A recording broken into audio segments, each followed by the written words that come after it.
Deasupra întinderilor de apă, acolo unde liniștea este spartă doar de foșnetul stufului și de adierea vântului, o siluetă vastă plutește fără efort. Lent, aproape solemn, își croiește drum prin aer, stăpând peste un teritoriu vast și tăcut. Este vulturul codalb, unul dintre cei mai mari și mai impresionanți prădători ai Europei. Codalbul este o specie rară în România, cu un număr limitat de perechi cuibăritoare, concentrat în special în delta Dunării și în zonele umede mari.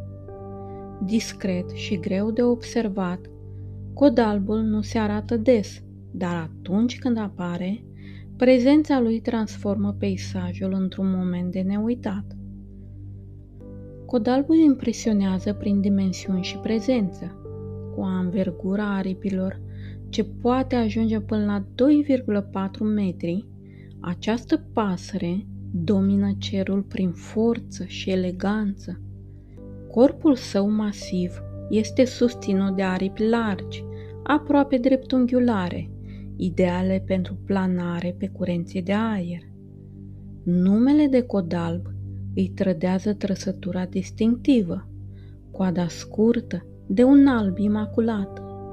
Însă, acest semn al maturității apare abia după al 5-lea sau al 6-lea an de viață. Astăzi, codalbul nu este doar un simplu locuitor al apelor, ci a devenit un adevărat simbol al biodiversității zonelor umede, fiind o specie strict protejată prin lege, a cărei prezență discretă ne reamintește de sălbăticia autentică a naturii noastre.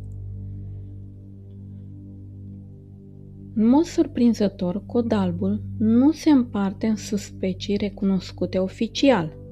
Deși străbate teritorii vaste, din întinderile Europei până în îndepărtata Asie, el își păstrează o uimitoare unitate a formei, ca și cum ar purta aceeași semnătură a naturii, indiferent de locul în care trăiește.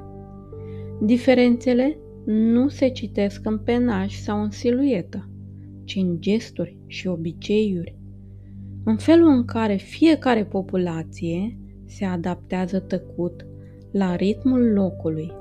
Acolo, în subtilitatea comportamentului și în relația cu habitatul, se ascund adevăratele nuanțe ale acestei specii. Codalbul este prin natura sa legat de apă, ca și cum existența lui ar fi modelată de prezența ei. Își găsește liniștea și echilibrul în întinderile vaste ale zonelor umede, lacuri tăcute, delte sălbatice, estuare și râuri largi, acolo unde hrana este din belșug, iar lumea pare mai puțin tulburată de agitația omului. În acest peisaj, copacii bătrâni devin repere esențiale, înalți și statornici. Ei oferă adăpost sigur pentru cuiburile uriașe, ridicate deasupra pământului, aproape de cer, acolo unde viața poate începe în liniște. Dacă pornești în căutarea acestei maestuoase păsări, pașii te vor purta cel mai probabil spre inima deltei Dunării, adevăratul său cartier general, unde stăpânește nestingherită labirintul de canale și stufărișuri. De acolo prezența sa se extinde de-a lungul întregii lungi a Dunării, unde își alege cu grijă arborii bătrâni și impunători pentru a-și ridica cuiburile masive ferite de privirile curioșilor. Căutarea continuă în zona Dobrogei, acolo unde oglinda apelor din complexul Razim-Sinoie îi oferă hrana preferată, pentru ca, în incursiuni mult mai rare, să poată fi zărit și în liniștea Ardealului.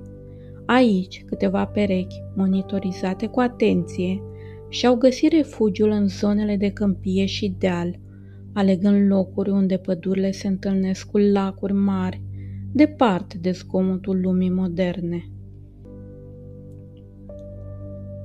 Prădător al apelor și al momentului potrivit, codalbul își caută hrana cu răbdare și precizie.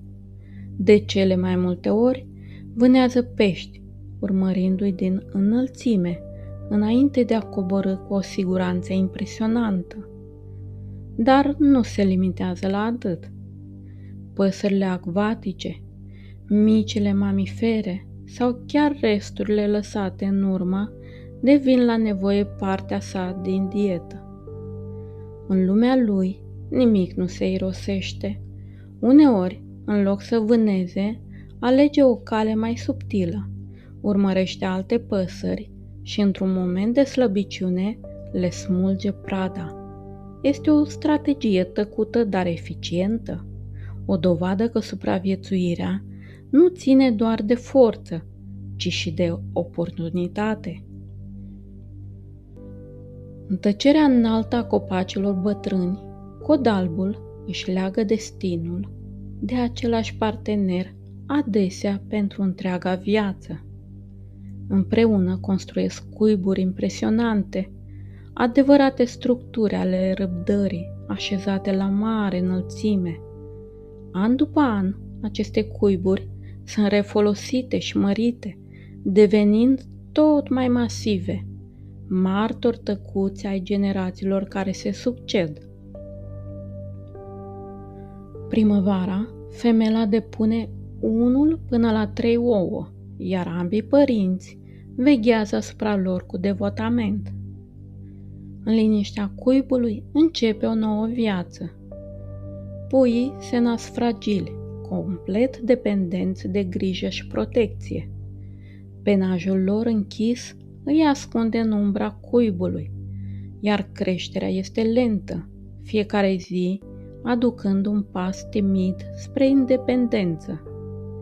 Abia după câțiva ani ating maturitatea deplină, când înfățișarea lor capătă trăsăturile impunătoare ale adulților. Până atunci rămân diferiți, mai întunecați, lipsiți de coada albă care definește specia.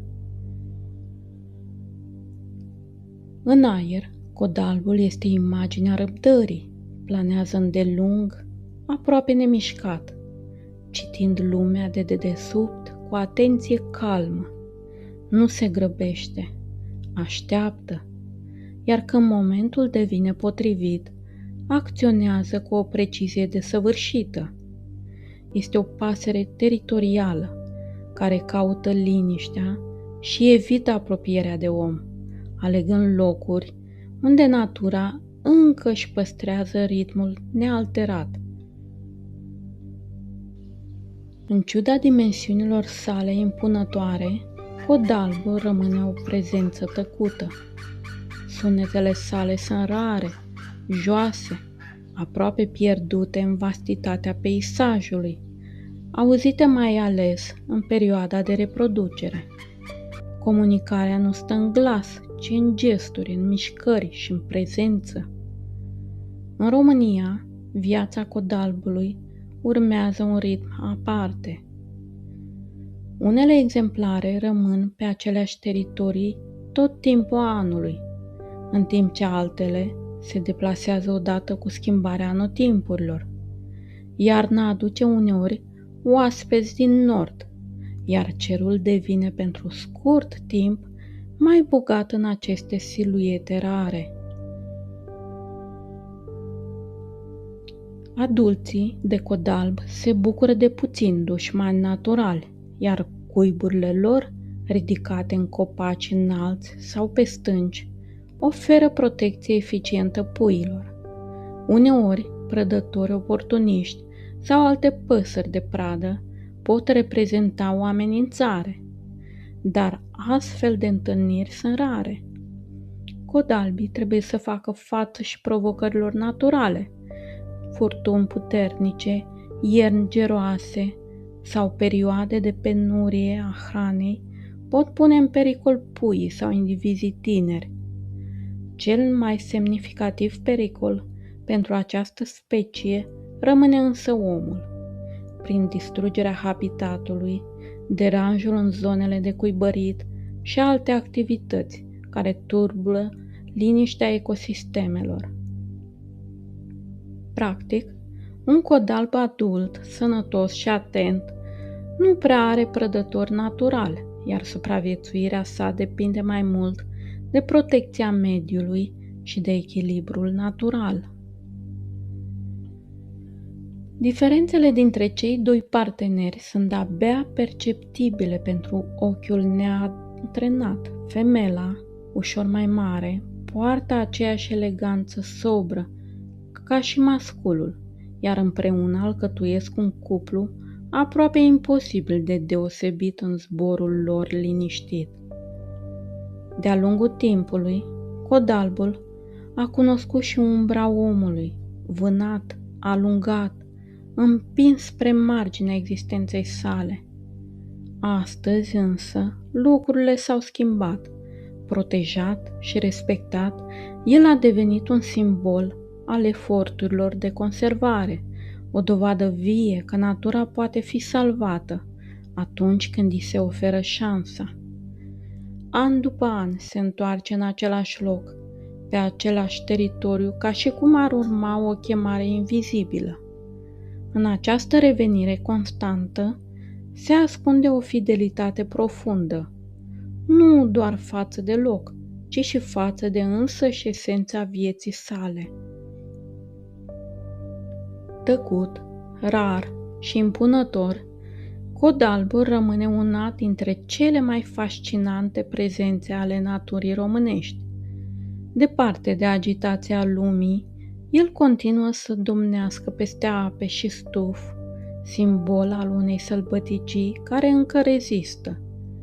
În liniștea deltei, acolo unde timpul pare să curgă altfel, codalbul nu este doar un prădător, este o poveste vie despre echilibru, răbdare și supraviețuire.